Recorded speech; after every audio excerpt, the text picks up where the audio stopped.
தமிழ் மொழியால் இணைந்த அனைவருக்கும் வணக்கம். இன்றைக்கி என்ன ரெசிபின்னு பார்த்தீங்கன்னாக்கா, இந்த வெயில் காலத்துக்கு ரொம்ப குளுன்னு நம்ம வீட்டிலையே ரொம்ப ஹெல்த்தி வெர்ஷனில் நம்ம ஐஸ் செய்ய போகிறோம். இதை எப்படி செய்கிறதுன்னு இப்போ பார்க்குறதுக்கு முன்னாடி நீங்கள் இன்னும் நம்ம சேனலை சப்ஸ்கிரைப் பண்ணலைன்னா சப்ஸ்கிரைப் பண்ணிடுங்க. கூட வர பெல் ஐக்கானை தொட்டு விட்டுருங்க. பாருங்கள் எவ்வளோ அழகாக இருக்குது அப்படின்ட்டு. குழந்தைங்கள்லாம் ரொம்ப விரும்பியே சாப்பிடுவாங்க. இதை செஞ்சு வச்சிங்கன்னா ஒன்று கூட மிச்சமாகாது. ரொம்ப ஈஸியாகவே நம்ம செஞ்சிடலாம். இதுக்கு பார்த்தீங்கன்னாக்கா நான் ஒரு மாதுளம்பழம், ஒரு 3 ப்ளம்ஸ் எடுத்துருக்கிறேன். இந்த மாதுளம்பழத்தையும் ப்ளம்ஸையும் நல்லா ரெடி பண்ணிக்கலாம் சின்ன சின்ன பீஸாக. இது கூட நமக்கு திக்கான பால், தண்ணி இல்லாத திக்கான பால் வேணும். பால் எடுத்துக்கோங்க. இதில் கண்டென்ஸ் மில்க் யூஸ் பண்ணால் கூட டேஸ்ட் ரொம்ப நல்லாயிருக்கும்.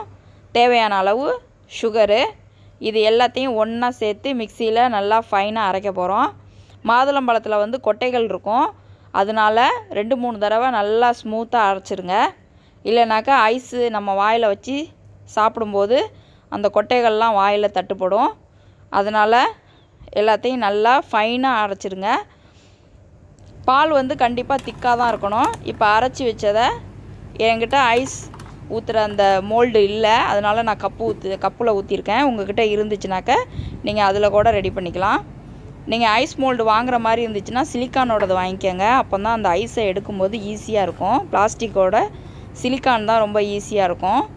இப்போ மேலே 2-3 மாதுளை முத்துக்களை நம்ம மேலே போட்டுக்குவோம். போட்டுட்டு நம்ம ஒரு ஐஸ் குச்சி வச்சு அதை ஸ்டிக் பண்ணி ஃப்ரிட்ஜில் ஒரு 6 மணிலேருந்து 7 மணி நேரம் வச்சோம்னாக்க நம்மளோட ஐஸ் சூப்பராக ரெடி ஆயிரும்.